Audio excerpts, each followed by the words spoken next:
sur les bargeboards ici sur le côté, vous allez voir qu'ils sont assez simples en fait. C'est une des écuries qui a les bargeboards les plus simples de tout le plateau, avec très peu d'ailettes en fait, que ce soit sur l'avant ou sur l'arrière. On a un bargeboard assez plat, assez Salutations. Nous voilà pour le Grand Prix de France 2021 de Formule 1. Essai libre 1 qui commence dans 6 minutes à peu près. Je coupe l'image 2 secondes, de toute façon il n'y a rien, c'est le live timing donc il ne se passe rien. Je bouine des trucs sur mon PC puis après je vous remets ça dès que ça commence, évidemment.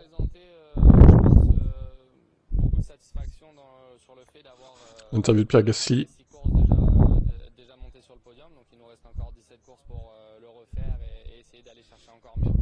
Et voilà, c'est mon 3e podium avec cette écurie, ça n'a jamais été fait avec Toro Rosso ni AlphaTauri. C'est mon 3e podium en 2 ans et demi avec une écurie de milieu de peloton. Je pense pas qu'il y en ait beaucoup qui a réussi à le faire. Donc non, je suis vraiment satisfait par rapport à ça et ça montre tout le bon travail qu'on fait avec cette équipe. Donc il faut continuer comme ça. J'avais pas la 3e place, maintenant je l'ai fait, donc maintenant il va falloir essayer d'aller chercher encore plus de trophées quand ça sera possible. Et oui, le Français qui est en forme en ce moment et ça fait du bien. Ouais, oui, il est en forme, Pierre. Le pilote AlphaTauri arrivé en confiance après ce podium de Bakou. On sait combien c'est important quand on arrive aussi sur un Grand Prix national, quand on sait la pression qu'il y a bien sûr à vivre la course à domicile pour un pilote.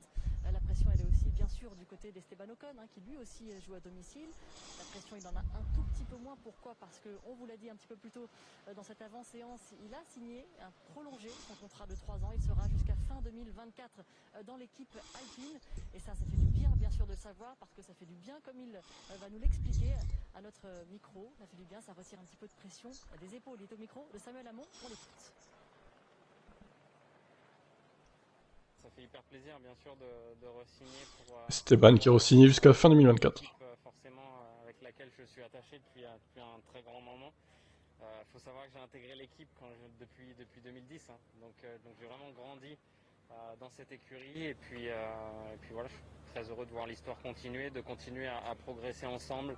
Et on est très tôt dans la saison, c'est clair, mais c'était mieux voilà, d'avoir la nouvelle tout de suite, d'avoir le poids voilà, loin des épaules et qu'on puisse voilà, juste se concentrer sur la performance. C'était ça qu'on voulait. Donc voilà, maintenant c'est fait, on peut commencer à performer. Les Français qui sont en forme, les Français qui ont moins de pression. Et on a hâte de les voir en piste, bien sûr, dans quelques minutes pour la première séance d'essai libre. Laurent, Franck, vous êtes passé côté paddock. Maintenant, on continue à parler aussi des forces en présence de ce week-end, notamment Max Verstappen et Lewis Hamilton, le duel. La belle blonde avec Ocon qu'on vient de voir. On ne se refuse rien, cher Esteban. Assez étonnante, assez déroutante en Azerbaïdjan. Si on est repassé côté paddock, juste c'est parce qu'on doit quitter la voie descente 5 minutes avant le début de la séance et ça part dans 4 minutes. Ces images fortes du Grand Prix à Bakou, Franck, l'explosion du pneu Pirelli de Max Verstappen alors qu'il avait course quasiment gagnée. Puis lors du deuxième départ, Hamilton qui rate son gagné, un problème de bouton sur le volant. C'est incroyable que les deux champions n'aient pas marqué de points ce jour-là. Ouais, enfin c'est 2 erreurs complètement différentes. Un c'est un pneu qui explose et c'est inadmissible. L'autre c'est un pilote qui fait l'erreur en se mettant tout simplement bêtement la pression en disant les gars c'est un... Il s'est coupé les cheveux, Franck, hein. Regardez. Il se loupe sur le premier freinage. C'est vraiment dommage, mais pour nous, spectateurs, très sincèrement, c'est super parce que comme ça, il n'y a pas de gap au championnat. On va pouvoir avoir encore une très belle lutte entre ces deux pilotes. Ils ont envie de gagner le championnat du monde l'un comme l'autre. Les écuries, c'est la même chose. Donc je pense qu'ici, sur Paul Ricard, ça risque d'être très intéressant. Il n'y a toujours que 4 points d'écart donc entre Max Verstappen et Lewis Hamilton, alors qu'on a déjà dépassé le premier quart de cette saison. Max Verstappen au Paul Ricard, c'est plutôt des bons résultats pour ces deux participations, 2e et 4e. Comment aborde-t-il ce Grand Prix? Il a répondu hier au micro de Louvain-Nort. I mean, we want to have a good weekend here first. We know that Mercedes has been very strong here in the past, but we also think have a better car than what we had in the past here. So I hope that from our side we can have a strong weekend and score a lot of points and make it difficult for them. Type de circuit avec le vent là dans cette grande ligne droite, ça peut ou pas favoriser Red Bull par rapport à Mercedes. On sait que c'est Mercedes qui a fait la pole et la victoire lors des 2 éditions disputées ici. C'est ce que j'avais envie de vous dire, c'est que Mercedes ici quand même ça roule facile, ça marche bien. Il faut un gros moteur, il faut pouvoir emmener les ailerons ici parce que c'est pas un circuit qui roule sans ailerons malgré ces longues lignes droites. Donc il faut un moteur puissant. Red Bull avec le Honda et Mercedes ça marche, ça c'est positif. Mais ça risque d'être quand même très difficile pour Red Bull. On est sur un circuit très atypique. D'un autre côté, à Bakou, on avait dit que Red Red Bull, c'était sa terre, c'était son circuit, et tout le vendredi, ils s'en sont pas sortis, ils seraient revenus in extremis le samedi dans la course. Coup de suspense, Margot, à 2 minutes du feu vert dans cette première séance ici au Castellet. Et oui, cette première séance que l'on va vivre aux côtés de Julien Febvre et Jacques Villeneuve aux commentaires. Messieurs, on vous laisse savourer ces petits instants de calme avant la tempête qui débute dans moins de 2 minutes. On savoure Margot, alors ça avec grand plaisir, quel bonheur de se retrouver au circuit Paul Ricard pour ce Grand Prix de France après l'annulation l'an dernier, le retour de la Formule 1 en terre française, 2 éditions disputées ici dans ce qui avait marqué le retour de la Formule 1, une domination Mercedes lors de ces 2 occasions, 2018 et 2019, à la fois pour les pole positions et pour la victoire, un homme, Lewis Hamilton, mais challengé désormais par Red Bull, une monoplace efficace, un deuxième pilote, ce n'est pas faire offense et injure à Sergio Pérez de le dire, mais qui lui aussi progresse. Il s'était donné 5 ou 6 grands prix pour parvenir à trouver ses marques dans cette voiture. Il les a suffisamment bien trouvées pour remporter Sergio Pérez le dernier Grand Prix cette saison disputée à Bakou, et le voici donc qui arrive en France. Jacques Villeneuve, on est dans l'ambiance. Circuit de merde, faut le dire. Exactement. Oula, l'Aston Martin de Sébastien Vettel est bardé. Alors ce n'est pas un pare-buff. Ah, c'est un hommage à la France, oui. à la Tour Eiffel, la Eiffel Tower, avec effectivement ces capteurs qui vont permettre à l'écurie. En pneumatique dure pour Lewis Hamilton. Oh, les pneumatiques. On va se faire une tranche de pneumatique, Jacques Villeneuve, dans cette séance, parce qu'il y a matière à en parler, peut-être pendant des heures, mais ça deviendrait pénible. Donc on va essayer de... Alors j'ai du retard, je dois recaler encore une fois le live timing. J'ai combien là? 1 minute 30, waouh. Dur. Là c'est bon, nickel.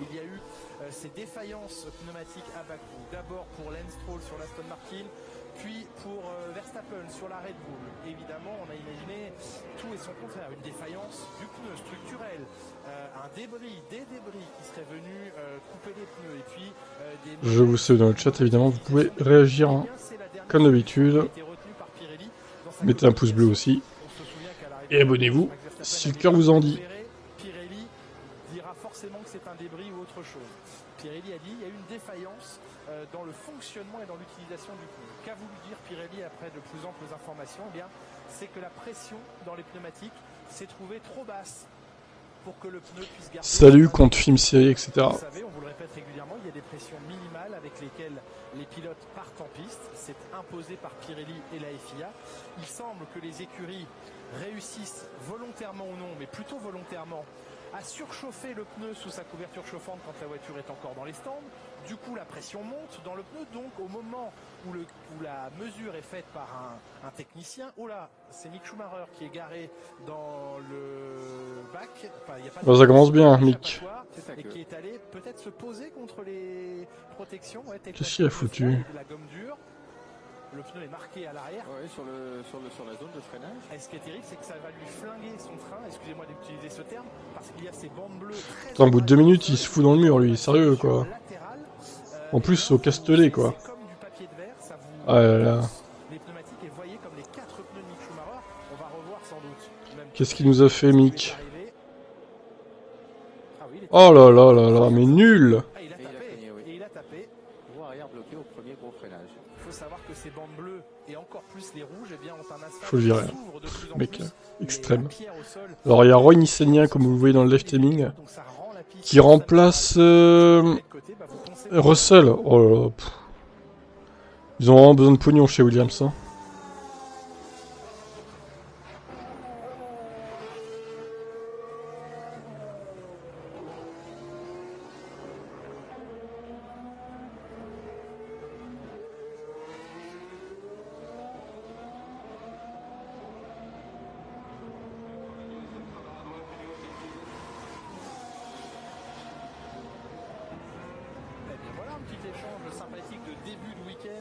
Jacques, On n'a pas entendu. Le nouvel ingénieur de piste d'Esteban Ocon, dont il est extrêmement satisfait. fait, bien plus que Mark Slade avec qui il travaillait précédemment.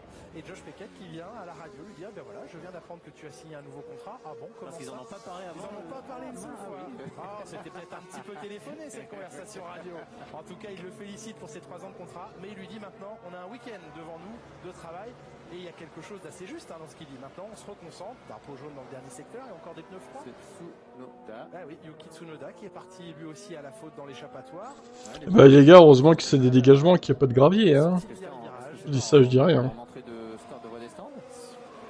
Elle est beaucoup plus tôt, hein, l'entrée de la voie des stands. Elle n'est pas au virage 15. Le virage du pont, on va aussi revoir ce que Tsunoda nous a fait ici. Ah, en accélérant. Eh oui, mais gomme dure. Oui, gomme pas dure. assez Il chaude. était au ralenti pour entamer son tour chrono et le moindre petit coup de gaz et la gomme a lâché. Ah oui, vous avez 1000 chevaux qui arrivent sur les roues arrière, 500 chevaux par roue et les pneus froids. Et ben voilà, petit coup de gaz et c'est parti.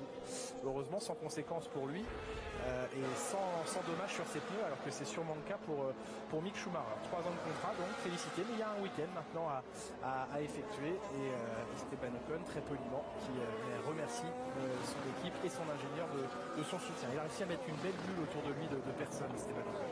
Oui, ça sera mieux, on voit tout de suite l'effet. Bon, vous allez réussir à nous parler des gommes. Ça va être très compliqué parce que s'il se passe autant d'événements, toujours est-il, pour faire simple, Pirelli a dit c'est la manière dont le pneu a été utilisé qui a fait qu'ils ont cédé, les pressions sont retombées. Regardez la peinture fluo sur la Red Bull là. Incroyable. Pour tester l'aéro encore. Les écuries n'ont par exemple plus le droit d'enlever les couvertures chauffantes 30 secondes avant maximum que la voiture ne sorte des stands. C'est une prérogative importante ici. Il semble que les écuries certaines aient joué avec les pressions, c'est-à-dire en surchauffant le pneu dans les couvertures chauffantes, faisant monter la pression, permettant au contrôle d'être effectué en étant valide et en laissant les pneus hors des couvertures chauffantes plus longtemps, faire retomber la pression et se retrouver en dessous des pressions minimales autorisées. Bref, ça devient compliqué. Mais c'est comme l'aileron arrière. Il y a un règlement, à l'instant T où on fait la mesure, c'est parfaitement légal, sauf qu'à un moment, quand la voiture est en piste, eh bien, on arrive à faire en sorte de passer sous les normes qui vous permettent de gagner plus de performance. C'est ça la Formule 1. Donc, les conséquences, c'est directives techniques avec plein de points très précis que les écuries doivent respecter. Rappelons aussi que cette année, ce ne sera plus le cas l'année prochaine, les mesures de pression en temps réel apparaîtront l'année prochaine. Dégâts sur la voiture de Bottas. Oui, déjà. Putain, on n'a pas les conversations radio, c'est quoi ce bordel? Ils les entendent les commentateurs mais pas nous. Oh là là. Alors, où la voiture de Valtteri Bottas est-elle endommagée? L'aileron avant à première vue a l'air bien. Alors il faut rechanger de châssis hein, du coup pour Bottas. Non, il y a quelque chose. Ah ouais, Il s'était pris un débris. Putain mais il a pas de bol lui hein. Un oiseau ou quelque chose. Oh là là, il y a qu'à lui que ça arrive ça. Hein. L'aileron avant. Il y a quelque chose sur cet aileron avant. Ouais, ça semble vibreur. C'est un crack de l'aileron. Ouais. Ah oui. Ou peut-être un des cônes.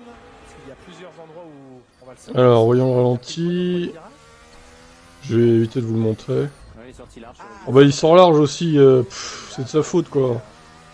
Sur les petites saucisses jaunes. Sur les boudins jaunes là. Il ne doit pas y aller.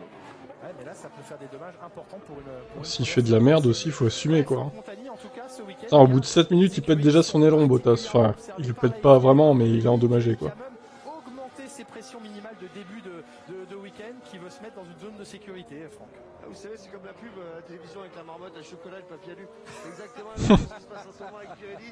Si on essaye d'enfumer tout ça et ça sert absolument à rien, on parle à des dizaines et des centaines d'ingénieurs dans chaque écurie qui vont trouver forcément une solution. Peut-être que la couverture chauffante, elle commencera à chauffer que 10-30 secondes après qu'on l'ait mise. Bref, c'est vraiment un discours polichinelle, tout ça, et je trouve ça ennuyant en fait en Formule 1. C'est les meilleures voitures du monde. On est là pour vraiment faire le top du top de la discipline, alors que les pneus soient à la hauteur, point barre. Alors ici, on est au Castellet. Au Castellet, c'est un billard. Au Castellet, la problématique, c'est le vent. Alors forcément, Je vais regarder les temps en 2019. Je m'en rappelle plus à combien il tournait. le vent ici, c'est vraiment problématique. Ça va user énormément les pneus. On est sur un billard. Ah merde, j'ai pas de bloc. Enfin, j'ai dû relancer plusieurs fois que j'ai plus de bloc. Oh là là, c'est blindé de pub. Quel enfer. Donc on va essayer de travailler beaucoup sur l'aéro. Alors qu'on va passer à côté, on va embêter un peu le copain espagnol, bonjour. Voilà, et puis maintenant je vais vous montrer autre chose, puisqu'on est chez Ferrari. Vous savez que chez Ferrari, on est toujours très bien accueillis. Et ça tombe bien, là on a un petit truc à vous montrer. Vous savez que toutes les écuries roulent avec leurs propres pétroliers, avec leurs propres huiles. Et bien ici chez Ferrari, en fait, on a notre propre laboratoire. Et le laboratoire, il se situe ici. Pole position, 1,28,3 pour Lewis. Record du tour, Vettel, 1,32. Ah oui. Ah ben dis donc, il y a de la marge encore. Et en fonction des résultats, on va pouvoir pousser un peu plus le moteur ou un peu moins. Ah oui, vous nous montrez un chromatographe. Les amateurs de technique vont adorer. 1h24 a duré le Grand Prix. Dans la pièce. Très court. L'appareil qui va servir, comme vous l'avez dit, Franck, va analyser entièrement le carburant, l'huile et donner des informations aussi sur la... En même temps, il n'y a que 53 tours, donc c'est logique. S'assurer en permanence de la légalité de ces huiles et de ces carburants. Merci pour cette première balade au cœur du paddock sur ce circuit du Castellet. Raikkonen. Lui aussi passé au même endroit que Bottas, mais il a traversé. J'ai pas l'impression qu'il est décollé. Non mais ces zones de dégagement, c'est infernal sur ce circuit, c'est honteux quoi. Ça devrait même pas être un circuit de F1 ça, je suis désolé. Très glissante la piste en début de séance, surtout avec les gommes dures. Un circuit pour essai privé, ok, pourquoi pas à la limite. Mais pour une course, non. Franchement non. Beaucoup de vent en soirée hier, mais peut-être encore aujourd'hui. Je crois que c'est vraiment l'un des pires circuits du calendrier, hein, vraiment. C'est dommage hein, parce qu'il est en France, mais bon, hein. Il faut dire ce qui est quoi. Hein. C'est pas parce qu'il est en France qu'il faut le défendre. Hein. Pour débuter le week-end cette année, 20 pays ici à l'arrière contre 19,5 il y a 2 ans. Et Pirelli qui ne s'interdit pas de les monter encore pendant le week-end, elle l'avait déjà fait à Bakou. Et ça rend les pneus glissants, ça les rigidifie aussi, c'est peut-être pour ça qu'on a vu quelques erreurs en début de séance. Et on rappelle Jacques, accessoirement, que les pneus 2021 ont été consolidés pour pouvoir rouler avec des pressions plus basses. Et là on remet des pressions toujours plus hautes. Allez, Verstappen, premier tour lui aussi gomme dure, c'est le choix de la plupart des pilotes en piste. Hein. Leclerc est en gomme médium, Latifi aussi, et gomme tendre pour Stroll et pour Alonso. Ouais, la voiture n'est pas très stable déjà, même avec la gomme neuve. Ici, virage de Bandor, avant d'arriver sur les derniers secteurs, les derniers virages serrés qui referment celui-ci, interminable. Très compliqué parce que le virage rentre assez fort, il faut ralentir tout au long du virage pour arriver dans le dernier virage qui est très serré, donc très compliqué cette section. 2 zones de DRS sur la ligne droite des stands en direction des S de la verrerie. Et un premier temps fixé par Verstappen en 34-1. Il fait aussi les tests aéros. Verstappen, 6e temps de Daniel Ricciardo. Heureux Daniel Ricciardo de revenir sur des circuits plus classiques où la prise de risque est moins coûteuse en cas d'erreur. Le circuit du Castellet a cette qualité de permettre de moins pénaliser les erreurs. Elle abîme la gomme généralement. Elle abîme la gomme. En tout cas, lui se rassure en se disant que ce week-end au Castellet et ensuite, puisque nous allons enchaîner maintenant 3 Grands Prix, ce week-end Grand Prix de France, puis 2 Grands Prix sur le Red Bull Ring, Grand Prix de Styrie le week-end prochain, puis le Grand Prix d'Autriche au même endroit. Eh bien, ce sont des circuits sur lesquels Daniel Ricciardo espère trouver suffisamment ses marques, pouvoir se lâcher suffisamment dans le pilotage et enfin réussir à débloquer cette confiance qu'il ne trouve pas avec cette voiture. Ça tarde là, et la différence elle est assez gênante. Elle est lourde, elle fait mal. Hamilton a un peu moins de 7 dixièmes du temps de Max Verstappen. Ou un peu plus de 6 dixièmes. Un peu plus, oui. Parce que c'est loin pour le Mercedes. Mais c'est le genre de circuit qui devrait fonctionner avec la Mercedes, des longs virages en appui. Il semblerait que ce soit une piste typée Mercedes. Maintenant, est-ce qu'en cette saison, il n'y a pas aussi que des pistes typées Red Bull? Où il y a peut-être plus de types parce que on a vu Red Bull est capable d'aller vite sur tous les types de circuits. Mercedes peine lorsqu'il y a des virages lents et serrés. Ici, il y en a 2. Mais par contre, le reste du circuit, ce sont de beaux enchaînements longs en appui. Mercedes content, Jacques, de s'être entre guillemets débarrassé des circuits de Monaco et de Bakou. Il n'y a plus de circuit urbain au calendrier pour le reste de la saison puisque Singapour est annulé. Je pense que Mercedes a dû être assez contente d'apprendre l'annulation de Singapour. C'est pas un circuit qui allait leur convenir. Esteban Ocon qui bataille un petit peu dans les serrés à la fin du premier secteur. Son casque légèrement modifié ce week-end. Grand Prix de France oblige. C'est également le cas pour Pierre Gasly, qui a un casque spécial Grand Prix de France. Et puis vous découvrirez le casque de Charles Leclerc qui revient de manière quasi vintage, 19 ans en arrière, à ses couleurs de début en karting. Quand on verra le casque de Charles Leclerc, je vous expliquerai, vous essayerez de trouver, Jacques, quelle était son inspiration pour le dessiner, ce casque. Il l'avait dessiné lui-même, ça je pense que ça vous plaît. C'est facile à trouver l'inspiration. Ça peut se trouver, ça se trouve. Ah oui, oui, ça se trouve. Je regrette de ne pas voir toute la longue ligne droite, sans chicane au milieu. Ah bah là, vous soulevez un débat, un long débat sur ce tracé, ce choix du tracé. Rappelons qu'effectivement, il y a cette chicane nord qui coupe la longue ligne droite du Mistral. Oui, qui était mise pour qu'il puisse y avoir des gradins. Des spectateurs. Je ne crois pas que cette année, ça soit... C'est une des 3 zones. Oui, il y a 3 zones réservées au public, 3 bulles de 5000 spectateurs qui ne se rencontrent pas et qui peuvent ainsi, par 3 entrées différentes, 3 parkings différents, profiter de ce week-end au Castellet. Donc la chicane nord, la partie au bout du circuit à la Sainte-Baume, virage du Camp et la Sainte-Baume, et la ligne droite de départ arrivée. Nikita Mazepin.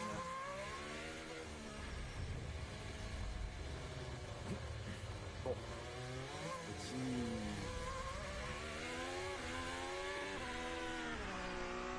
Ah bah non, Nikita. Qu'est-ce qu'il a dit? Bah, il est pas content quoi. Pourquoi? Bah, je comprends pas justement, parce qu'il était devant lui avec la Ferrari. Ah, et là on a entendu le bruit. oui. C'est pas le premier qui se fait surprendre à cet endroit, et je crois que ce ne sera pas le dernier non plus. Et Max Verstappen au virage du Camp qui bloque légèrement son pneu avant droit. Ah, ça a l'air compliqué là le pilotage en ce moment. Les pilotes se font tous avoir. Est-ce que ce sont les hautes pressions des pneus qui perturbent un peu les réglages habituels des monoplaces?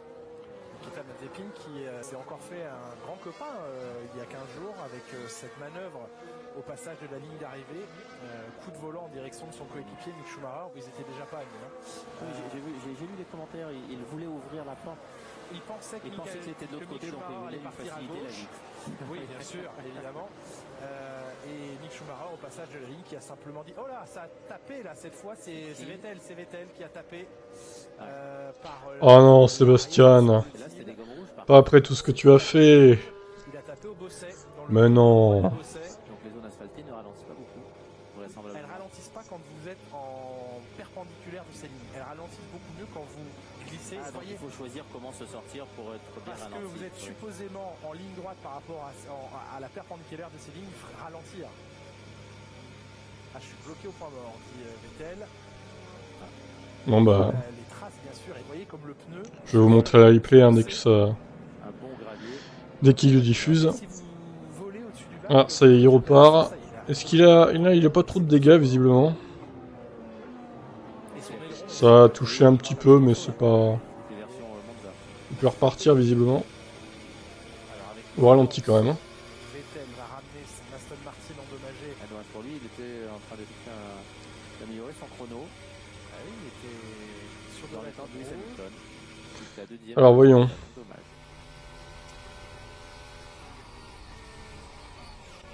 Ah là là, comment il fait pour la perdre comme ça? Ouais, ça a touché un peu, c'est pas grave. C'est étonnant de la perdre comme ça, ouais.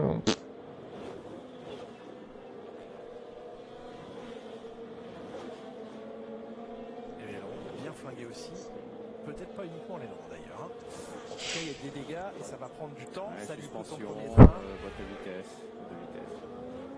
Retour à petite vitesse. Rappelons ici que la vitesse de 60. Oh, il va bouchonner tout le monde dans les stands. À 30. La piste qui a été resurfacée quasiment intégralement. La bosse d'entrée dans la voie des stands a été supprimée. Bon bah, ça commence assez mal ce week-end pour Vettel, malheureusement. Et Vettel donc de retour au stand avec un long moment à y passer certainement dans les prochaines minutes. Oui, là il faudrait changer la boîte. Bon, on est en essai libre donc ils peuvent se permettre de rouler le bras à la gomme. Oui. Salut Arthur, eh bien tout simplement parce que Nissany a payé sa place pour faire des essais plusieurs week-ends cette saison. Et le Castellet en fait partie. Il fait des essais au lieu de Russell, quoi. Et comme Latifi ramène aussi du pognon, bah, je pense qu'ils veulent virer... Enfin, ils remplacent Russell par Nissany au lieu de remplacer Latifi. C'est comme ça, c'est Williams. Toujours en manque de pognon. Salut, Servatorix. Et si pendant un moment en course, il passe en dessous, il doit s'arrêter. Alors je ne sais pas ce qui sera obligatoire de faire, mais ouais, sur le rétrogradage. Le frein moteur et les roues arrière ont bloqué. A priori non, il a pas eu de casse Alonso. C'est juste qu'il a fait effectivement 4 tours, donc en 2 minutes 15. Donc un bel enchaînement de travail. C'est Cornichou. Compte film série, c'est Cornichou du coup? Ok, je vois. Et vous aviez donc hier d'un côté Lewis Hamilton pour en revenir à la polémique des pneus. Voilà. Beau temps hein, de Fernando en 2 minutes 15 du coup. Je pense qu'il était avec une Alpine de route hein, pour faire ce temps-là. Des bandes rouges qui agissent malheureusement, on l'a vu sur les pneus, comme du papier de verre quand les pneus arrivent bloqués dans ces zones-là. Hier, Hamilton dédouanait Pirelli en disant je pense que c'est Red Bull qui a mal opéré les pneus. Bim, petit tacle. Oui, ça vient. Deux Grand Prix après les plates sur l'aileron arrière. Verstappen, on va en reparler des ailerons. Verstappen lui dit nous, on a toujours opéré dans la bonne fenêtre. D'ailleurs, le communiqué tout de suite après la course, que ce soit pour Aston Martin ou Red Bull, disait nous, on a toujours respecté les prescriptions. Et dans le même temps, Pirelli qui dit ben oui, au départ à la mesure, c'est vrai, mais ils sont passés en dessous après, et ça crée des vagues.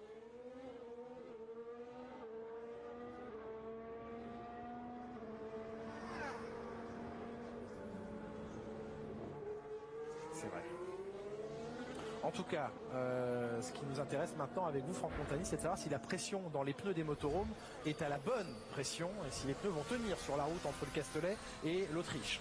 Écoutez, je peux pas vous dire ça, je sais juste que Roscoe là vient de sortir pour aller se baigner. Alpine à la traîne, bon, après tu sais, c'est que le début, hein, faut non plus s'enflammer. On fera le point, je pense, dès la fin de la séance 2. C'est un nouveau, c'est un nouveau. Ah, c'est un nouveau un Français? Pilote français? Non, ben, je ne sais pas. Ah, ça y est, donc je sais qui est. À côté, je sais qui c'est. Lawrence Stroll. Ah ben oui. Vous savez qui lui l'a vendu, hein? C'est Lawrence Stroll qui a convaincu ce Toto Wolff d'acheter le même. Eh oui. Ici on a. Ici on a Lance, voilà, qui est mieux logé que papa. Ouais, pour moi c'est les deux fois de toute façon c'est très bien logé. Regardez le quadruple champion du monde, il est là, c'est Vettel. Ici à côté, alors le motorhome il est plutôt sympa, mais c'est Mick Schumacher, une grosse moto quand même. C'est pas forcément l'idéal quand on est pilote de Formule 1. On sait que c'est plutôt dangereux. Derrière on a Nikita Mazepin toujours. Oui. Et ici Esteban Ocon. Non. Lance Stroll et Sébastien Vettel. Non, on les. Ah oui, ah oui, oui.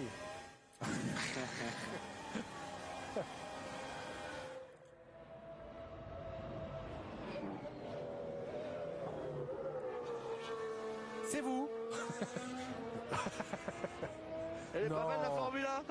Mais là, vous avez un chef qui fait à manger pour tous les pilotes. Là, il y a un chef qui est dedans, qui est en train de bosser. Non, mais vous allez aller le voir. Oui, non, je vais pas aller le voir, c'est Covid, monsieur. Ah oui, pardon. J'avais oublié que c'était le monde d'avant.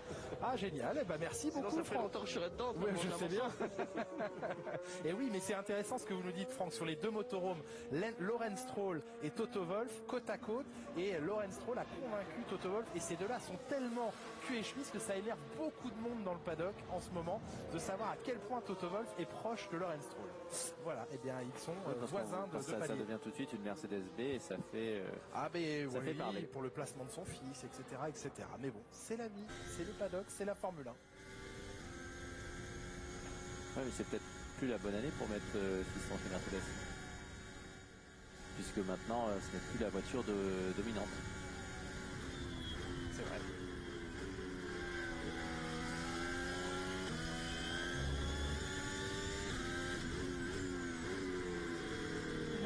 J'ai l'impression que la gomme rouge, la gomme tendre, et tout est autant piégeuse que la gomme dure.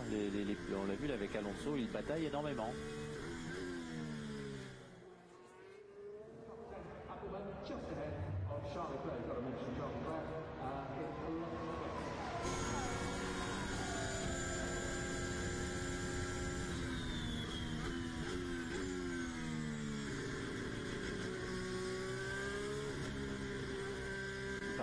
Des vaguelettes que l'on voit sur les pneus lorsque les pressions sont trop basses. Cela fait longtemps que l'on voit ces vaguelettes lorsqu'il y a des ralentis.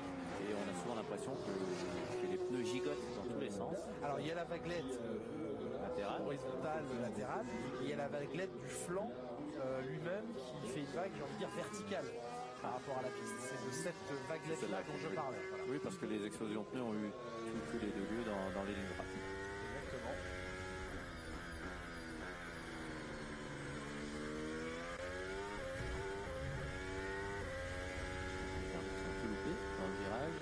Très large.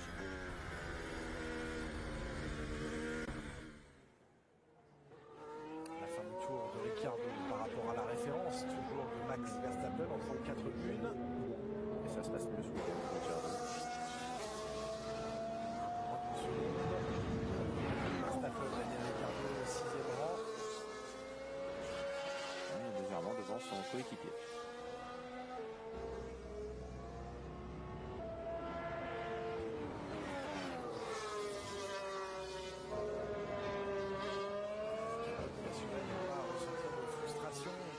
Par rapport au niveau de son coéquipier, préférant voir. N'oubliez pas de mettre un petit pouce bleu, ceux qui sont là,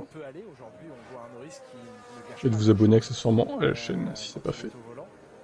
Oui, il est compétitif, il travaille bien avec l'équipe, il développe cette voiture, donc Norris a bien pris en main la direction de cette écurie, c'est le meneur, et normalement c'est Ricciardo qui aurait dû être le meneur, qui est le pilote d'expérience. Et voici ces couvertures chauffantes que les écuries n'ont plus le droit d'enlever avant le dernier moment, 30 secondes maximum entre le moment où ils retirent les couvertures chauffantes, les mécaniciens, et le moment où la voiture prend la piste. La seule exception qui pourrait être tolérée, c'est s'il y a du trafic dans la voie des stands. Oui, et que la voiture est déjà entamée sa sortie. En plus, les écuries, certaines ont expliqué que le choix de retirer tôt les couvertures chauffantes était plutôt pour équilibrer. Des fois on a vu les couvertures chauffantes arrière seulement enlevées par rappeur aux avant. Mercedes faisait souvent ça, les enlever une minute à l'avance pour équilibrer les températures. Et d'ailleurs à Barcelone, Mercedes s'est plaint de la manière dont Red Bull jouait avec ses couvertures chauffantes, et Hamilton s'en était ouvertement plaint et s'était exprimé à ce sujet à Monaco. Oui, mais avant c'était Mercedes qui faisait ça. Oui, mais il est allé encore plus loin en estimant qu'il les enlevait vraiment très tôt et que ça sous-entendait qu'ils avaient surchauffé les gommes pour jouer avec les pressions. Et là, on est au chevet de la voiture de Pierre Gasly. On l'a vu passer, on l'a entendu taper sur les vibreurs jaunes à la sortie du virage numéro 2. Ouais, donc des dégâts sous le fond plat. Je peux pas faire beaucoup mieux, pour être honnête. Donc on essaie de voir si elle est réparable. Pièce longue a changé. Alors, je pense que c'est pas mal. Précieux avec seulement 2 fois 1 heure le vendredi. Roy Nissany qui ce matin a pris la place au volant de la Williams de George Russell. Pas très content, George Russell, sur un circuit qu'il estime difficile à appréhender. Le Castellet pourrait paraître simple, et bien il y a plusieurs virages très, assez très compliqué atypiques comme circuit. et donc compliqué à vraiment maîtriser. Et en plus c'est un circuit où il n'y a pas de point de repère visuel. Donc les pilotes souvent sont au début principalement sont perdus pour les zones de freinage parce que c'est juste une étendue d'asphalte.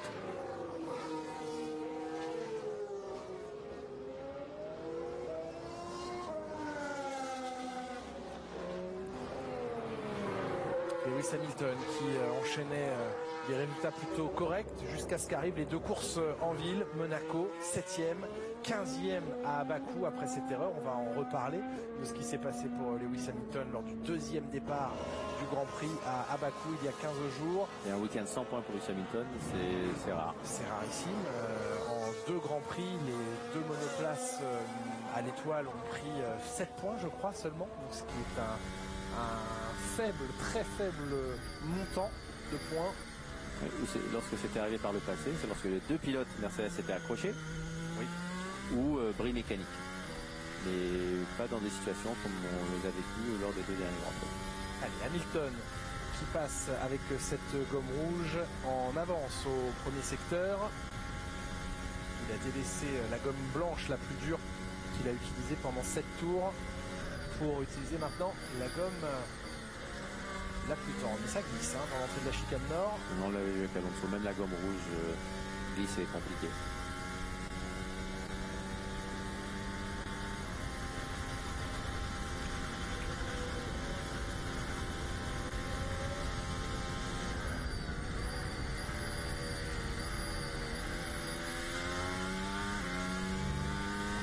Il a du mal à aller au point de corde de Lewis Hamilton là, à la fin du tour. Oh là oui. Donc là, par contre, c'est l'arrière dans le virage à gauche qui s'est dérobé. Donc ça fait 2 points de corde ratés à la suite. Malgré les records. Oui, ce n'est pas un joli tour sur le comportement du châssis, mais c'est un bon tour au chronomètre. Alors bon, voilà, l'énorme glissade. Ouais, c'est la fin du tour. Il a pris une grosse amélioration dans le premier secteur. Par contre, le deuxième, moins bien. Alors, meilleur temps provisoire d'Hamilton, 1:33.783 au moment où Verstappen lui reprend déjà pour quelques millièmes le record dans le premier secteur. 23.2 pour Verstappen qui vient d'allumer en violet. On va voir s'il jouait vraiment avec les pressions. Si c'était le cas, il aurait du mal à terminer le tour. Les pressions arrière seraient trop hautes et les gommes arrière se chaufferaient facilement.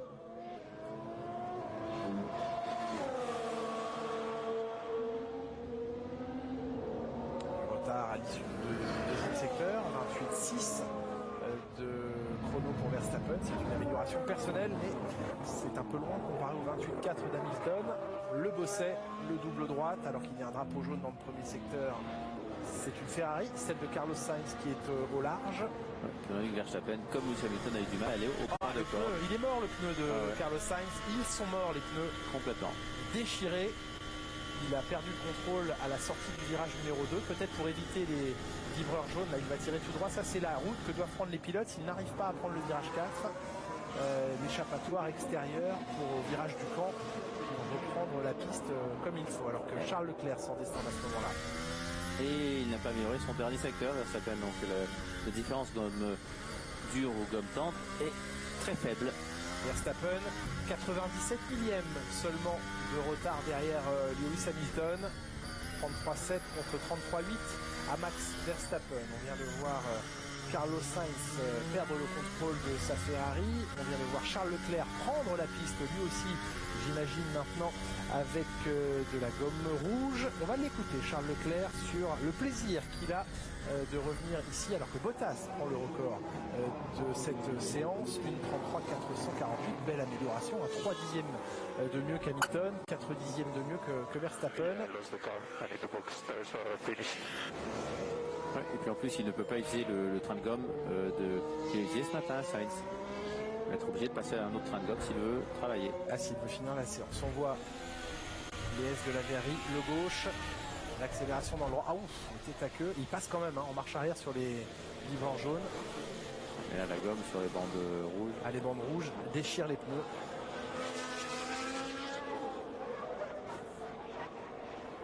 Il a décollé sur les bandes jaunes. C'est trop de vitesse au point de corde, Jacques. C'est un déséquilibre. Au changement de direction, il a pris un léger vibreur, l'arrière a sautillé et les hautes pressions ne permettent pas aux pilotes d'avoir de marge. Mais en tout cas, c'en est fini pour ce train de gomme pour Carlos Sainz. Il n'en tirera pas l'avantage dans les prochaines minutes. Il va peut-être repasser son train de gomme blanche pour finir la séance. Je vous le disais, on va écouter Charles Leclerc, le Monégasque, heureux de revenir au circuit du Paul Ricard ici au Castellet. Oui, bien sûr, très content. Et en plus de ça, il y aura un petit peu de public dans les tribunes. Donc ça fait plaisir aussi à revoir, d'enfin de revoir un petit peu de monde. Ça c'est cool. J'espère qu'on aura un bon week-end, mais je pense aussi qu'on retournera un petit peu à la réalité des choses ce week-end avec cette piste qui est un petit peu plus normale que Bakou et Monaco, avec des virages à moyenne vitesse, là où on a un petit peu plus de mal, donc ça va être un petit peu plus compliqué. On a bien vu la construction de la gomme là. Ah oui, on a la tout structure, les fibres, la carcasse du pneumatique. Charles Leclerc donc en piste à son tour, gomme rouge. C'est pas un premier secteur impressionnant. Non, 23.7 pour lui.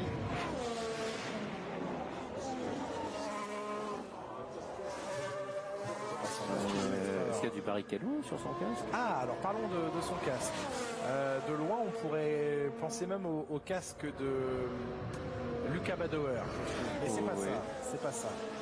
Là, on le voit pas assez bien. Je pense qu'on va attendre une caméra embarquée. Ah bah voilà, la voilà la caméra. Alonso. Non, pas du tout. C'est un casque qu'il a décidé lui-même il y a 19 ans de cela. Il y a 19 ans, alors il y a 19 ans.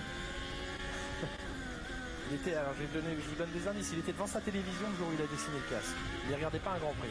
Et il regardait pas un Grand Prix? Non. C'est de la moto? Il regardait un dessin animé. Un dessin animé?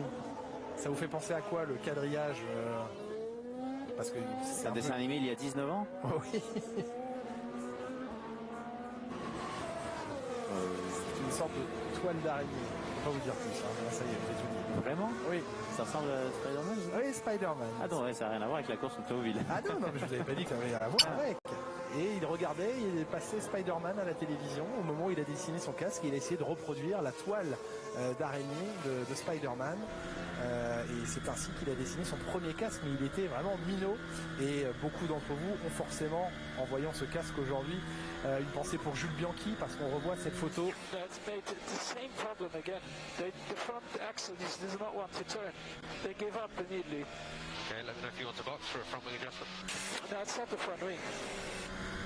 Oui, Verstappen qui dit c'est le même problème à nouveau, l'avant ne veut pas tourner, ne veut pas rentrer, son ingénieur lui propose un ajustement d'aileron avant, il dit c'est pas l'aileron avant. L'avant ne veut pas s'insérer au moment où il tourne le volant, ça ne réagit pas après un ou deux virages, l'avant ne fonctionne plus, donc non, là de l'aileron avant ne suffira pas, c'est un travail mécanique qu'il faut faire.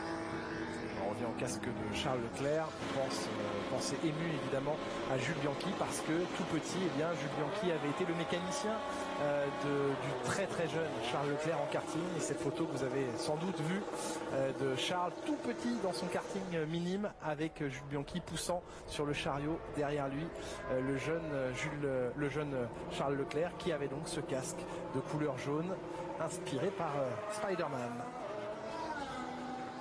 Belle idée d'être à quelques kilomètres des pistes de kart qu'il a fréquenté petit. Ça ressemble beaucoup au casque de Sainz. Oh non, ah oui, non, c'est le casque. Oui, c'est le partenaire. C'est pour ça que ça ressemble. Il souffre avec la voiture, en tout cas, avec le comportement de sa monoplace. Tout le monde est à l'agonie avec cette gomme, ça a l'air très compliqué. Allez, on vérifie. Il y a eu un échange radio assez houleux et on s'excuse auprès de vous. Les problèmes de radio que vous n'avez pas pu entendre en début de séance sont réglés. Vous les entendez maintenant comme il faut, mais il y a eu un échange assez houleux entre Mercedes et la FIA parce que Mercedes s'est plaint de ces fameux vibreurs jaunes sur lesquels certains pilotes ont laissé des plumes en disant la hauteur de ces vibreurs n'est pas est trop important, trop proche de la piste. Ils ont qu'à pas aller dessus, les pilotes aussi, c'est bon quoi. C'est plein en disant ça nous coûte des milliers et des millions d'euros de réparation. La réponse c'est quoi? Faut dire aux pilotes de pas y aller? Non, la réponse de la FIA a été non, ils ne sont pas si haut que ça, ils ne sont pas si proches de la piste que ça, donc pour nous pas de problème, mais l'échange un petit peu tendu entre Mercedes et Michael Masi à la direction de course. Vous aurez préféré un mur de béton comme à Bakou? Peut-être. En tout cas, voilà, les équipes qui essaient de gratter un petit peu.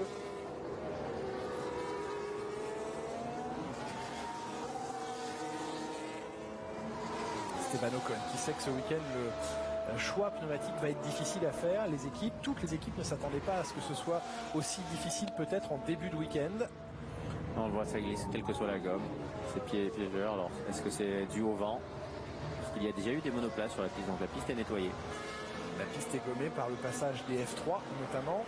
La Clio Cup est également présente ce week-end. Je crois que c'est plus la F3. Au Castillo. Vous ne croyez pas que la Clio Cup gomme un peu? C'est pas la même taille de pneus. Ce qui est dommage, c'est que après l'incident d'Imola entre Bottas et Russell, Toto Wolff avait quasiment promis d'envoyer Russell en Clio Cup. Il y a la Clio Cup ce week-end, c'est il n'a pas inscrit. Parce qu'il y a des bulles, vous savez, on peut pas aller. C'était pour ça qu'il ne roulait pas ce matin. Parce qu'il faisait les tests de la Clio. Dommage. On aurait bien aimé voir George Russell au volant de la Clio Cup. Ouais, avec une traction. Ah, c'est un autre univers. C'est pas les mêmes points de repère de freinage non plus. Non. Et puis il chercherait le bouton du DRS. Alors le bouton qu'a bien trouvé Lewis Hamilton sans le vouloir, c'est le fameux Magic Button. On reparle de ce volant et de ce qui est arrivé à Bakou au moment du deuxième départ, ce deuxième mini Grand Prix sur 2 tours. Ça vous a amusé finalement, Jacques C'était très bien. On suit au même temps Verstappen, qui n'est qu'à 1 millième du meilleur temps de Valtteri Bottas. Deuxième tour sur la gomme. Pour une voiture dont le train avant ne s'inscrit pas dans les virages, c'est plutôt pas mal. Oui, mais aucune voiture fonctionne bien. Comme il est sorti large, là, on a vu qu'il y avait beaucoup de sous-virages, mais j'ai pas l'impression qu'il ait levé le pied. Il n'a pas voulu. Il a fait son tout à l'heure, c'est justement dans ce dernier secteur où il avait du mal à compléter son chrono. Ouais, là aussi, la voiture est assez déséquilibrée. Ouais. Ouais, la gomme avant ne fonctionne pas et à la fin du tour, la gomme arrière souffre.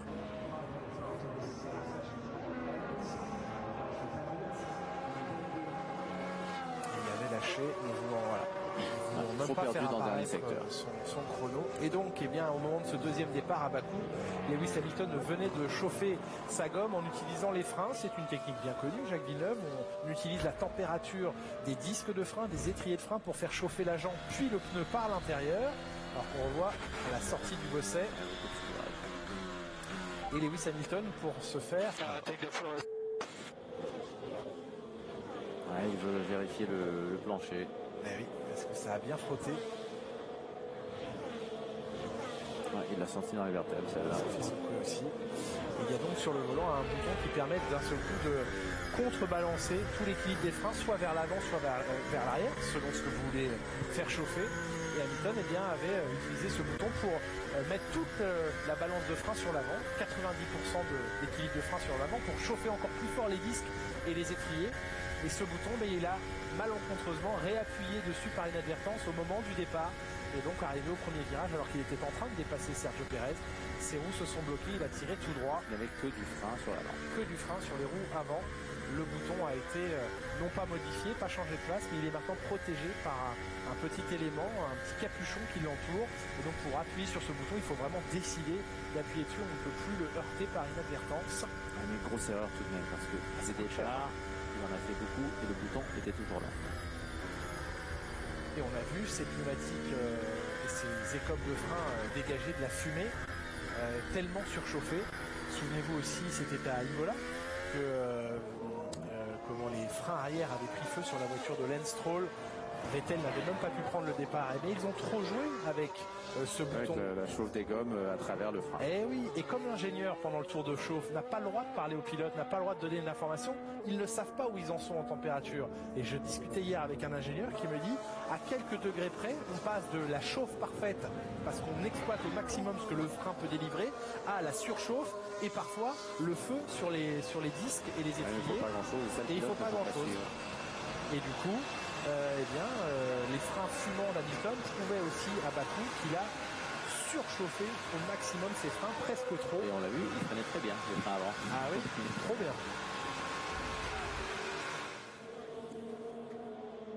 Et Norris aussi est sorti large. Non, c'est Richard Norris, je crois, sorti large aussi sur ce vibreur. Passage assez désagréable pour les vertèbres et pour le fond plat de la monoplace. Ouais, parce qu'il était dans les chronos de Bottas. Dommage pour lui. On fait un point dans cette dernière partie de séance, dernier gros quart de séance. Bottas et Hamilton aux 2 premières positions. Verstappen qui se plaint du manque de train avant de sa monoplace et 3e devant son coéquipier Sergio Pérez. Ricciardo au 5e rang. Yuki Tsunoda, qui ne connaît le circuit du Castellet que par la F3, le découvre au volant d'une Formule 1. Ça se passe plutôt bien, 6e temps, après un petit état que malencontreux au tout début de la séance en gomme dure. Mais ça change beaucoup l'approche des pilotes d'avoir des murs. Alors je diffuserai toutes les séances de ce Grand Prix, comme d'hab, sur cette chaîne. Je vous invite à vous abonner pour être tenu au courant des lives. Les essais 2 seront à 15 h tout à l'heure. Et demain pour les qualifs, on fera un truc spécial, vu que le match tombe en plein dans les qualifs, France-Hongrie. Je resterai en direct pour suivre le match aussi.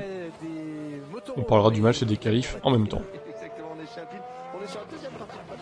Vous savez qu'à l'arrière des camions, on a ces parties-là qui sont visibles Et souvent, il y a des parties qui ne sont pas visibles. Et ça, c'est à cause d'aujourd'hui des gens comme Franck qui sont là. Franck, il est toujours à l'arrière des camions, il fait toujours attention à ce que nous, avec les caméras, on ne puisse pas rentrer partout. Donc, il essaie toujours en fait de passer un petit peu dans son dos. C'est assez difficile, je vous promets, pour toutes les écuries, c'est la même chose. Et c'est un peu la même chose aussi pour le placement des choses. Alors, vous savez qu'aujourd'hui, le paddock est un petit peu différent. Donc, toutes les écuries aujourd'hui ont leurs pneumatiques qui sont collés ici, sont tous chauds, tous à température, en toute logique. Ils sont en température. Donc, ça veut dire qu'on garde le pneu, on va essayer de le cooker, de le cuisiner pendant plusieurs heures, pendant plusieurs jours pour essayer de faire en sorte que ça forme, en fait, durcisse un petit peu plus et qu'on ait tout simplement moins de dégradation après sur plusieurs tours.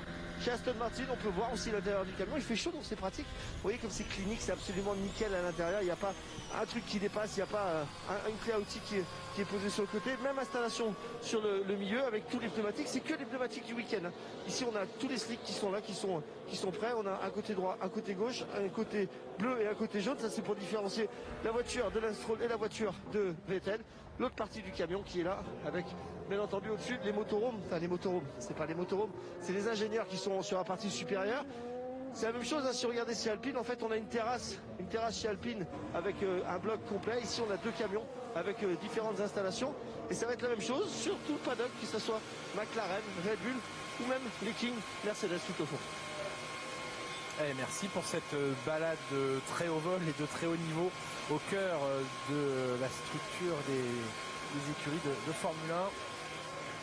Alors, on compare Verstappen et Perez, les passages au virage 1 et 2, l'enchaînement, la vitesse qui est parvenue à garder Max Verstappen. Ça vaut 2 dixièmes.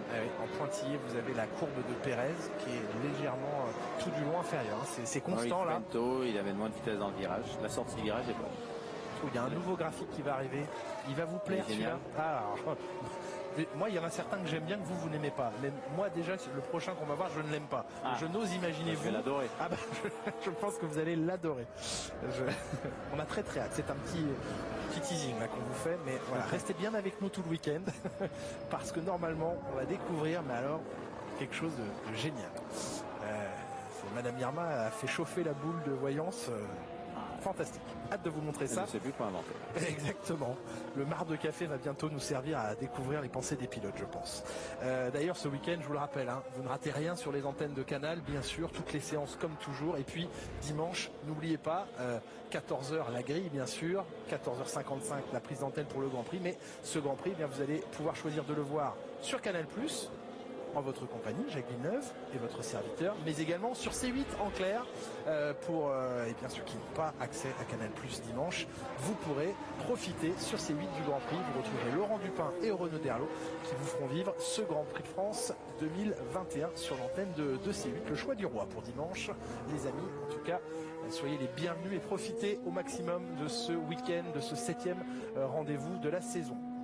7e rendez-vous de la saison qui permettra ou non à ce garçon Sébastien Vettel de prolonger le plaisir pris à Monaco et à Bakou. C'est vrai qu'il a mieux performé, trouvé des solutions. Était-ce simplement lié au fait que nous étions sur des circuits urbains en ville? S'attend-il à un retour un peu plus difficile à la réalité ici sur un tracé classique comme celui du Castellet? Écoutez la réponse de Sébastien Vettel. Il faut être réaliste. C'est impossible d'avoir des attentes réelles, mais dans quelques jours, on en saura plus. Ça devrait vous placer où? Je pense que c'est dans le peloton que c'est très serré. Alpine a été très solide. Et en Espagne aussi, ce sera très serré dans le cœur du peloton. Bien sûr, devant nous, il y a sans doute les McLaren et les Ferrari. Mais on sera peut-être devant le groupe du milieu de peloton.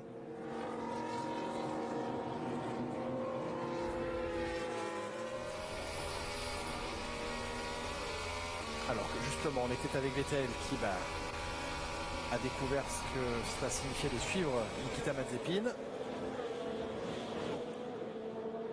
Qui a décidé d'accélérer dès qu'il a vu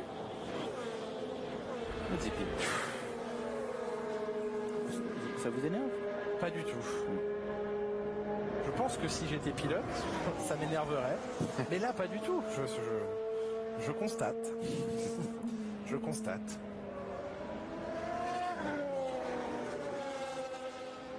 Il est en train, en termes de performance pure, Nikita Mazepin, de se rapprocher de Mick Schumacher.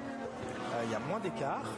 Le pas est en train d'être fait. Est-ce que le dernier pas sera fait ou non? Ça, c'est une autre histoire. Mais c'est moins gênant en termes d'écart sur les deux pilotes. Mick Schumacher a aussi fait des grosses erreurs, des grosses boulettes, notamment à Monaco. Il en a fait pas mal de boulettes, mais là aussi. Dans le comportement, par contre, voilà. Il ne faut pas qu'il se mette tous les pilotes du paddock à dos, sinon ça va lui desservir. Il ne s'est pas mis Fernando Alonso à dos, il y a eu échange de casques. Vous savez que Fernando Alonso a deux passions dans la vie, la Formule 1 et collectionner les casques de Formule 1. Et donc il est allé échanger un casque avec Nikita Mazepin. Nikita Mazepin très fier de recevoir un casque qu'il pouvait de Fernando Alonso. Et donc la collection de l'Espagnol qui continue de s'agrandir. C'est où s'il veut ouvrir un musée? Il a son musée, Fernando, à Oviedo. Dans son musée, il a ses monoplaces, ses kartings et ses casques, absolument. Vous n'en avez pas échangé un avec lui, Jacques? Oui. Voilà. Donc, les points, c'est-à-dire sur live timing. Attends, je vais dire ça. Je crois qu'on les a passés d'ailleurs. Speed, points. Si c'est à jour. Hein. Si, c'est bien à jour. Hein. Pourquoi tu dis que c'est pas à jour? Voir les essais. Il aime l'histoire de la F1, ces voitures. C'est un grand passionné. Pierre Gasly, après son podium de Bakou, qui arrive pour la première fois de sa carrière sur un Grand Prix de France en tant que vainqueur d'une épreuve. C'était l'an dernier à Monza. Attends, je revérifie. Alors, attends. Après, on s'en fout un peu des points en fait. C'est pas très grave. C'est qu'un live timing. Au pire, position. En F2 sur le circuit du Castellet, on s'en souvient. Alors, je vais quand même comparer avec les points au classement général. Et ce dernier virage, Jacques, où il faut tout couper. On passe sous les 80 km/h. C'est presque aussi lent que le Loves. Oui, c'est un virage embêtant. À piloter. Vraiment, il y a des villages qui sont des virages plaisants, compliqués, même des virages lents. Celui-là, il est juste embêtant à la fin du tour. On arrive d'un virage assez rapide, on appuie un freinage pour un virage d'adhérence. Leclerc, effectivement. Leclerc, ils ont pas mis à jour après Monaco. Ok. Effectivement. Perez 69. Oui, ils ont oublié. Erreur des Russes. Terrible. C'est pas très grave après.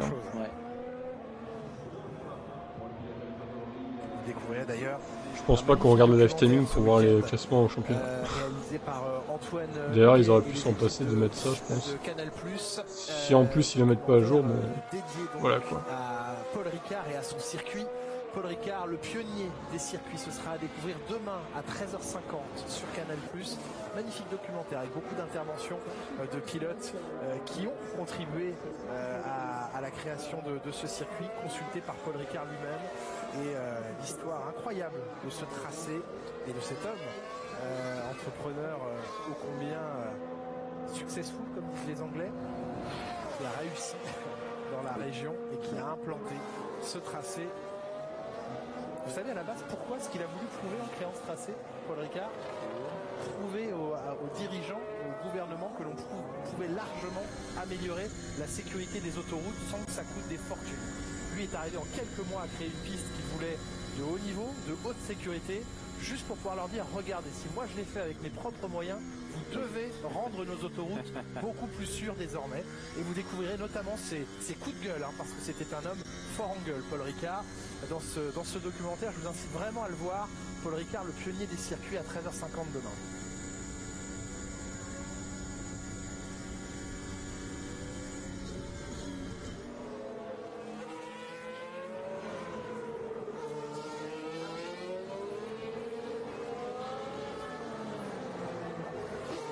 Fernando Alonso qui se jette ici dans le virage du camp, mais il y a carrément une marche, la voiture a sauté. Oui, c'est son pilotage à coup de volant habituel. Oui, épatant. Ça semble fonctionner là, il a peut-être légèrement adapté la monoplace à son style de pilotage. Alors dis donc, le petit cachotier de Fernando Alonso, qu'est-ce qu'il nous a pas dit? Parce que vous savez qu'il devait changer de direction assistée, et qu'on avait dit que c'était ce week-end. Et il ne l'a pas fait. Il l'a depuis Monaco, la nouvelle direction assistée. Et ça, il a oublié de nous le dire. Oui. Et celui qui l'atteste ce week-end, c'est son coéquipier Esteban Ocon, qui va donc l'utiliser pour la première fois ce week-end. Mais avant d'en parler, il voulait s'assurer que ça fonctionnait. Pour pas... Petit malin. Ben oui. Eh bien, en tout cas, il a gardé ce système, cette nouvelle direction assistée. Esteban Ocon, donc, qui l'expérimente à compter de ce matin, qui vient chercher dans cette nouvelle direction assistée plus de sensations. L'ancienne direction assistée ne remontait pas assez d'infos dans les mains, dans les bras du pilote. Et donc, le but, c'est d'avoir plus de retour du comportement de la monoplace à travers la direction. Si jamais ces impressions n'étaient pas bonnes à Esteban Ocon, il pourrait, d'ici demain, complètement repasser à l'ancienne version, mais le but évidemment c'est que cette nouvelle direction assistée soit un plus et pas un moins pour lui. En tout cas, ça l'a été pour Alonso. Oui, c'est la plus de ressenti, ça devrait être mieux pour Ocon aussi.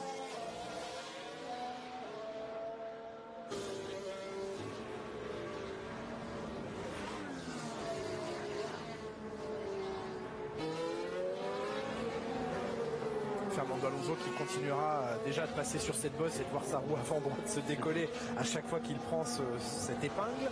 Fernando Alonso, disais-je, va poursuivre avec un même coéquipier lors des au moins 2 prochaines saisons pour lui, puisque le contrat de Fernando Alonso dure encore 2 ans. Esteban Ocon, ce sera 3 ans sous la direction sportive d'Alan Perman.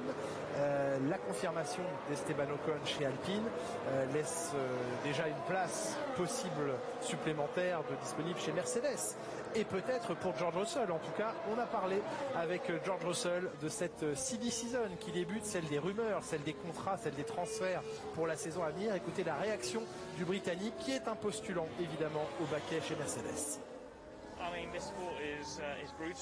Vous savez, ce sport est brutal. Il faut toujours performer. Vivement qu'on sache s'il va chez Mercedes ou pas, lui. Un jour, et puis enchaîner de mauvaises courses et tout change. Vous devez absolument performer, tout donner, comme si c'était la dernière course à chaque fois que vous sortez en piste. En tout cas, je suis heureux pour Esteban qu'il ait sécurisé sa position chez Alpine. Il le mérite complètement. Heureux pour lui.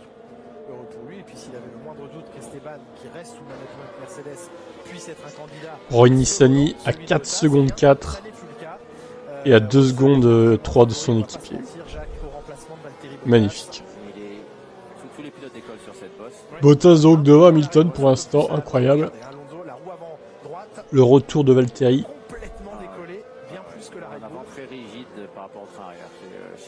Devant les 2 Red Bull un peu plus loin. Vous voyez, au final, Alpine est 5 et 7, c'est pas mal. Hein. Tu vois, Servatorix, tu as paniqué trop vite. Gasly 8. McLaren 6 et 9, ça aussi. Ferrari un peu plus loin par contre.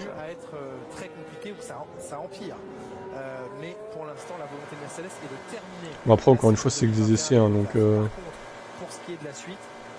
à prendre avec des pincettes tous ces temps, bien sûr. C'est que c'est fini. Et qu'on a vivement conseillé à Valtteri Bottas de commencer à travailler sur un autre plan pour l'année prochaine. Il y a 2 plans, hein. Clairement, là aussi on peut les évoquer. Alors 3, ça ferait 3, donc le premier resté à la maison, 2 Williams, 3 Alfa Romeo. Oui, c'est un step-up pour lui. Un gros step-up des 2 équipes. Quelle que soit l'écurie dans laquelle il irait, s'il reste en Formule 1, de toute façon c'est step down, c'est un pas en arrière. Oui, mais là c'est aller au bas du plateau. Bah oui, mais voulez-vous qu'il aille? Il va pas aller chez Red Bull. Non. Marco l'a dit, alors c'est même pas la peine qu'il m'envoie un message.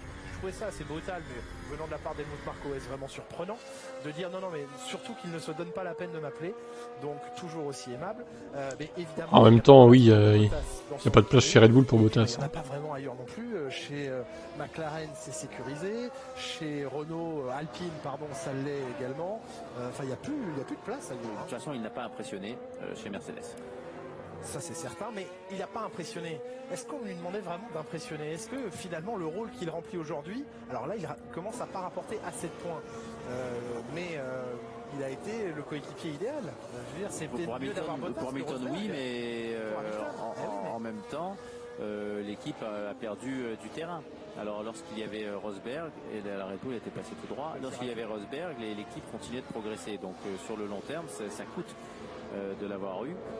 Bottas, lui, par contre, tentait de se battre pour gagner le championnat à chaque année. Donc non, il n'a pas été impressionnant. À quel moment vous avez vu Bottas se battre pour le championnat, Jacques? C'est ce qu'il disait. Ah, d'accord. Donc il était là, lui, il était là pour se battre, il n'était pas là pour jouer les seconds rôles. Finalement, dans cette position involontairement qui s'est mis lui-même et qui s'est retrouvé. Donc, on va revoir le tout droit de Verstappen. Ouais. On voit avant bloqué. Et il a bien respecté. Ah, bah, il n'a pas pu, il n'a pas le braquage. Ah oui, non. Trop serré. D'où il venait, c'était trop serré. Ouais. Oui. Bon, il l'a dit à la radio, il a complètement coupé. Je pense qu'il a prouvé à la FIA que s'il n'avait pas fait le chemin, il avait fait l'effort nécessaire. Voilà. Si un pilote ne parvient pas à négocier et à passer autour de ces deux quilles, la procédure à respecter, c'est de passer droite-gauche sur ces. Mais il ressemble à rien ce circuit, j'en peux plus. Faut vraiment le supprimer. Virage 4, eh bien, on attendra. Faut pas supprimer le Grand Prix de France en lui-même, faut juste supprimer ce circuit, quoi. Ils sont compliqués à aller chercher. Je crois que c'est le top 3 des circuits que je déteste en F1. Mais vous qui êtes grand skieur, Jacques, dommage, c'est en France. Très haut dans les portes. Ils auraient touché de l'épaule.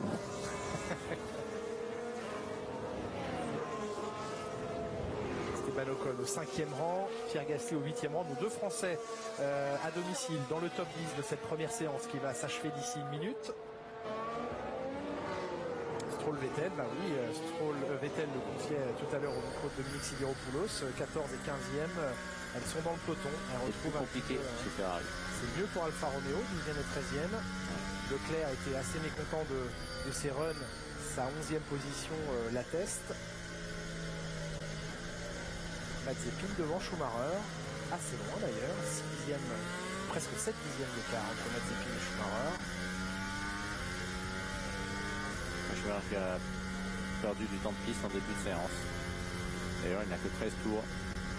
Ne soyez pas surpris de voir Carlos Sainz au 16e rang. Si vous n'étiez pas avec nous à l'instant où il a perdu le contrôle, il n'a pas abîmé sa voiture, mais déchiré la toile jusqu'à la toile, ses pneumatiques, et n'a donc pas bénéficié de son train de gomme rouge au moment où il commençait à attaquer sur sa gomme rouge.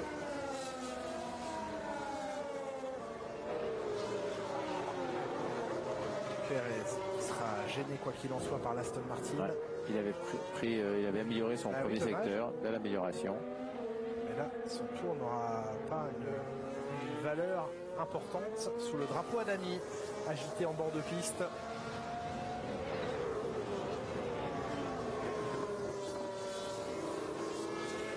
Et on retrouve bien ordonné deux Mercedes, deux Red Bull, une Alpine, celle d'Esteban Ocon, à 8 dixièmes de Valtteri Bottas. L'écart est raisonnable. Et Ricciardo au 6e rang. Norris légèrement en retrait par rapport à son coéquipier. Salut Juju, tu arrives à la fin.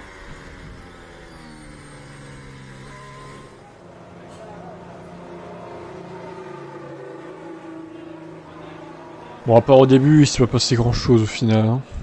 Alors, Toto Wolff est-il rassuré? Les contre-mesures prises par l'équipe, qui évidemment s'est un petit peu inquiété de n'inscrire que 7 points en 2 courses, sachant qu'ils les ont pris ces 7 points à Monaco, aucun inscrit à Bakou. Et deux pilotes qui ont connu deux situations différentes dans des circuits en ville, alors qu'ici, Tsunoda. Le départ, y avait-il un problème particulier? Oh, ouais, il est arrivé à pleine vitesse sur la trajectoire. Oh, Tsunoda qui a failli éclater une Alpine au passage, en faisant son test de départ. Tout va bien. Et en plus, derrière... Et qui a gêné Hamilton. Il s'est garé au mauvais endroit. Superbe. Là, Hamilton a réussi à contourner les plots. Ça arrête vraiment la voiture, de contourner ses plots. Mais c'est vrai qu'il n'avait pas choisi le bon endroit. Yuki Tsunoda en pleine trajectoire, sortie du 1, très rapide, virage numéro 1. Bon, ça a permis à Hamilton d'expérimenter la zone de retour en piste, le chemin à respecter. Il n'en reste pas moins, disais-je, que les deux Mercedes retrouvent de la performance sur un circuit plus traditionnel, plus classique. Verstappen à 4 dixièmes, Perez à 7 dixièmes et demi. et des pneus qui ont souffert dans cette première séance d'essai libre. Good pace there, Valtteri.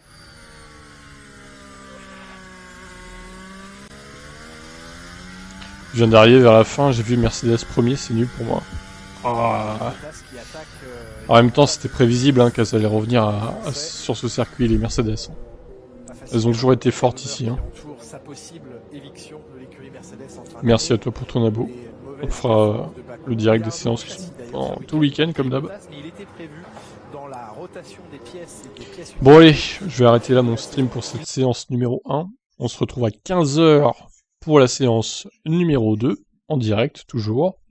Donc Bottas, Hamilton, Verstappen, Perez, Ocon, Ricciardo, Alonso, Gasly, Norris, Tsunoda, Leclerc, Giovinazzi, Raikkonen, Stroll, Vettel, Sainz, Latifi, Mazepin, Schumacher. Mazepin qui est devant Mick Schumacher au passage. Et Nissany, bon dernier à 4 secondes 4. Ça marche, Juju. Bon bah à tout à l'heure pour ceux qui seront là à 15h pour la séance numéro 2. Bye bye.